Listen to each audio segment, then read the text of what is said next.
안녕하세요. 부동산 선생입니다. 빚내서 집 사라고 제가 한 말씀 드리겠습니다. 고마치아라마. 일본어 아니죠? 예, 고마치아라마. 4월 이기설 이런 이야기들이 종종 나오는데요. CT 보고서, 뉴스에서 많이 다뤄지지 않더라고요. CT 보고서에서, CT은행 보고서에서 한국의 부실 PF, 전체 200조 넘어가는 상황에서 55% 정도인 111조가 부실일 수 있다. 4월 구조조정 시작되면 경제 성장률은 나락으로 간다. 네, 2% 이하의 경제 성장률 한 2년 이상 지속되면 작년에 한번 했죠. 올해 혹은 내년까지 이어진다면 일본식 침체를 면하지 못할 것이다. 이런 이야기들이 있습니다. 좀 우려해서 살펴봐야 될 것 같습니다. 정부에서는 4월 이기설이 없다고 급히 진화하고 나섰습니다. 없는 거 없다고 이야기하는 거 봤나요? 뭔가 꿈틀꿈틀 되는 게 있나 봅니다. 자, YTN 뉴스 제목이었습니다. 총선 끝나면 터진다. CT은행 보고서, 한번 좀 찾아볼 필요는 있을 것 같습니다. 이 데이터에 끊임없이 말을 걸고, 그 변화들, 무엇이 있는지, 이 숫자만 보면 이해가 잘 안 되시죠? 네. 그래서 제가 표로 다시 만들었습니다. 왜냐하면 친절하게 알려드리려고요. 여기 제 시청자분께서 데이터 기반으로 알려주시는 거 참 좋다. 흐름이 보이잖아요. 바로 보이죠? 데이터로 집 사는 꿀팁 요러고도 제가 워낙 말씀을 많이 드렸는데요. 제가 영상이 지금 몇 개입니까? 그 2년 반째 운영을 하고 있다 보니까 영상이 너무 많아져서 과거의 영상들 속에 다 녹아 들어가 있는데 다 살펴보시기는 힘드실 거예요. 뭐 참고로 볼 수 있는 지표들, 거래량을 기반으로 나는 거래량은 보고 무조건 할 거다. 거래량이 바닥을 찍었다? 그러면 산다든지. 아니면 거래량이 살아나는 모습을 보고 따라서 추격해서 산다든지 가능하겠죠.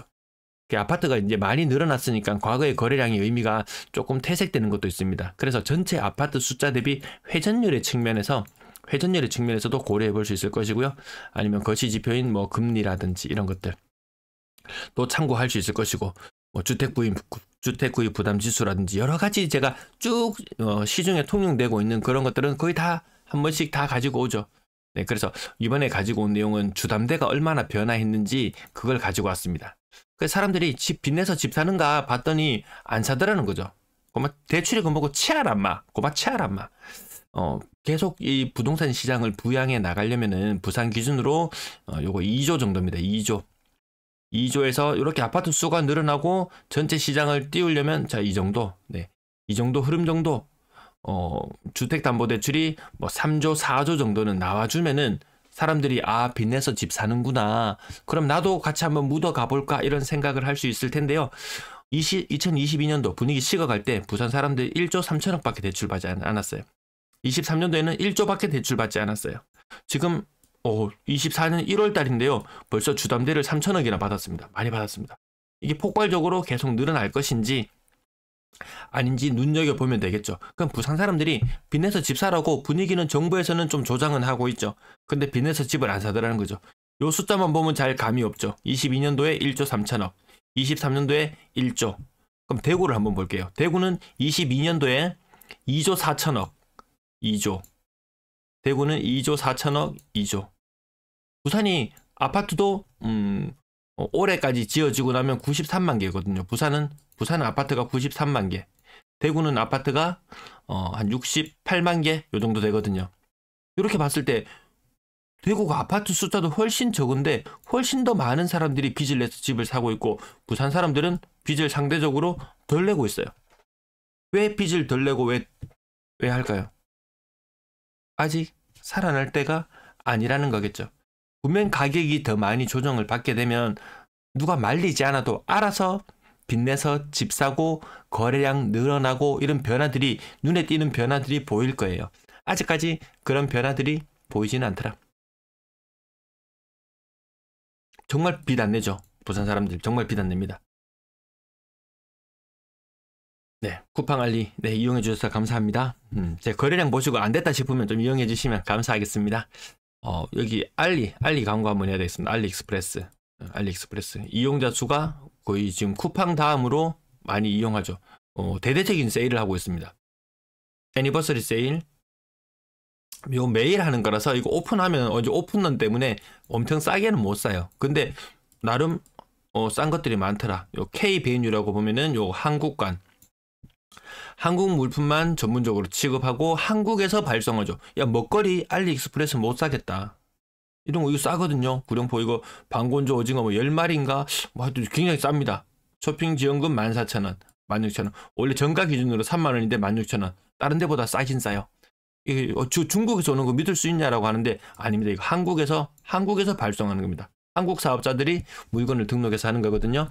제 아래 영상 아래쪽 링크에 보면은 쿠팡과 알리 요 두 개 같이 올려져 있습니다. 어느 것을 통해서 링크를 클릭하고 구매해 주시든지 저에게는 지원이 되니까 늘 감사하게 생각하고 있습니다.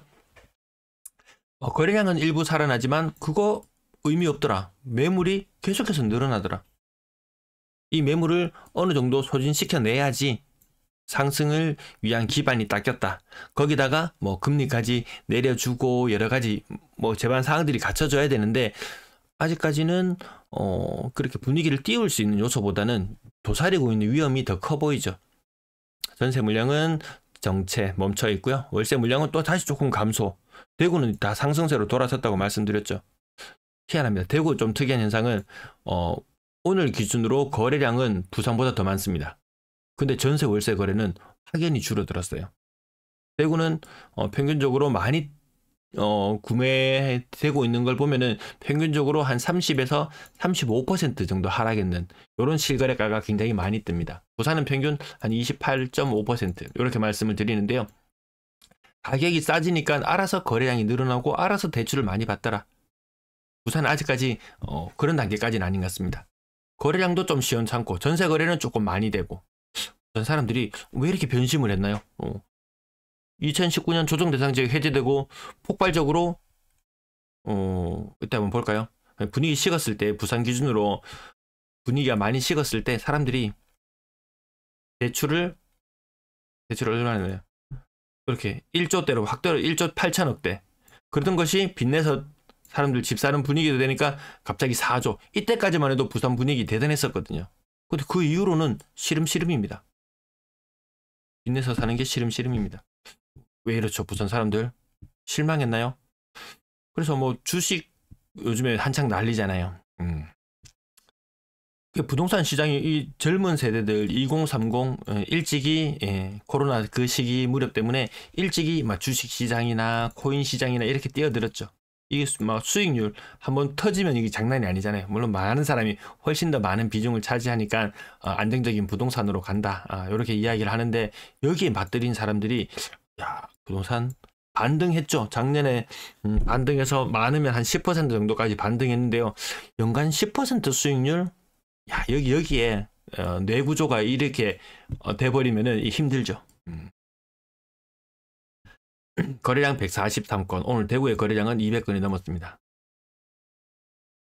부산이나 대구나 거래량 한 1700건대, 1750건대.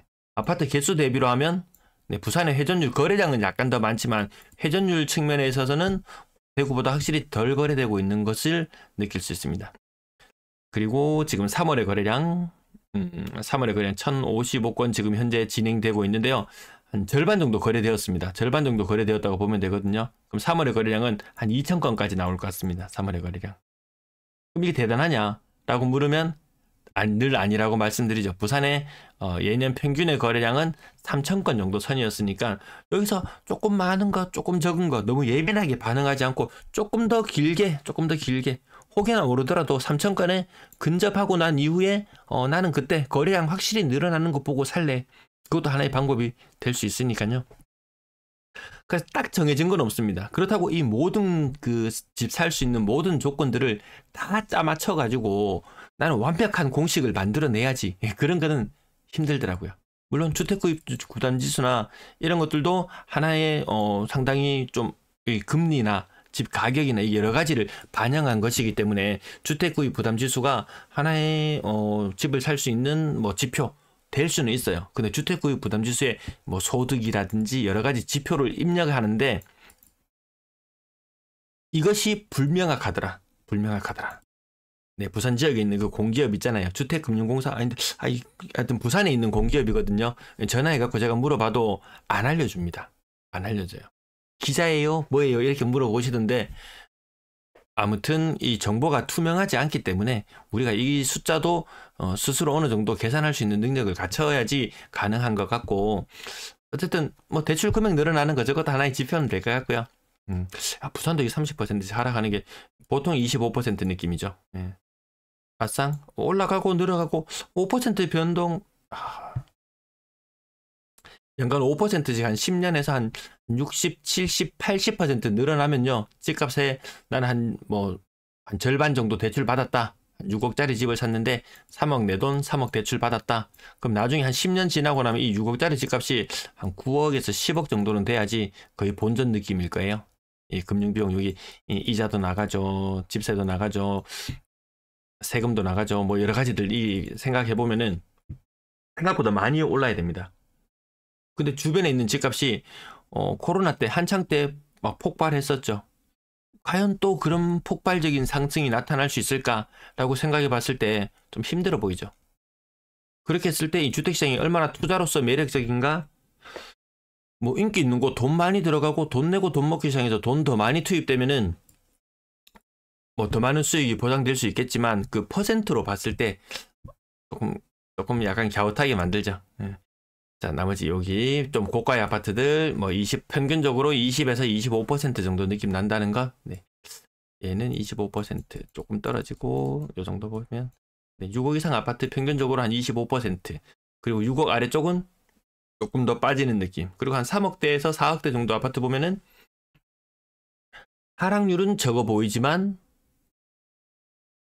평당 1000, 한 200, 300, 그 정도 느낌 나는 것들도 있고요. 6억 이상 아파트 오늘 전체 거래 건수 중에서 생각보다 많지 않죠. 생각보다 많지 않습니다. 거의 30%, 6억, 30% 정도 되는 것들. 대충 오늘 거래 건수가 많아서 대충 요 정도만 동그라미 쳐볼게요.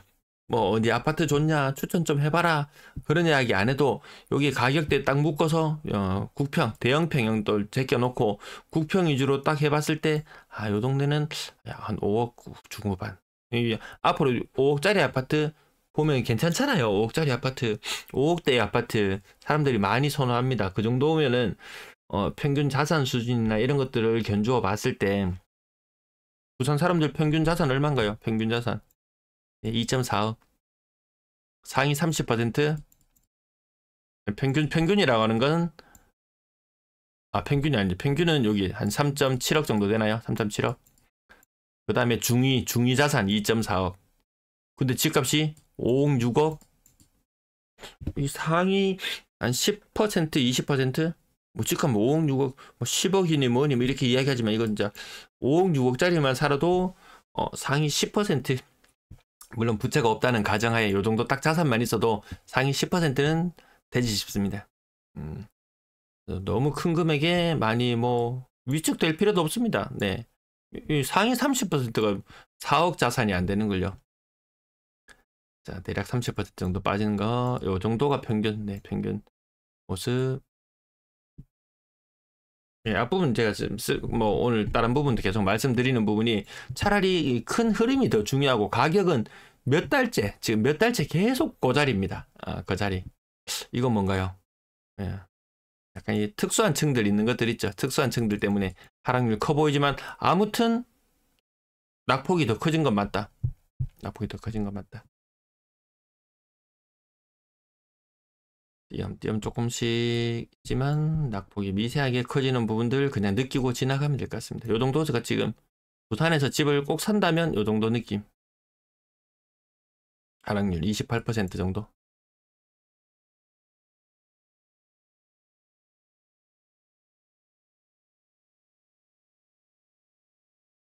동그라미 한번 딱 찍어 넘어가겠습니다.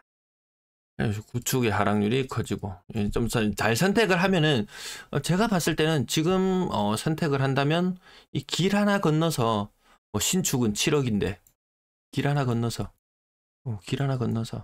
신축은 7억인데 구축은 한 4억 정도 한다. 그러면 제가 봤을 땐 지금 요 정도 선택, 한 10년 차 혹은 15년 차까지 정도까지 범위 약간 넓혀본다면 차라리 요쪽이 오히려 더 매력적이지 않을까 이런 생각합니다. 지금 빚을 내 가지고 지금 부산의 그 중연령이 지금 40대, 우리나라 중연령이 40대 중반을 넘어서잖아요. 40대 중반을 넘어서는 이 분위기에서 많은 빚을 내는 것 별로 권장할 만한 일은 아닌 것 같더라.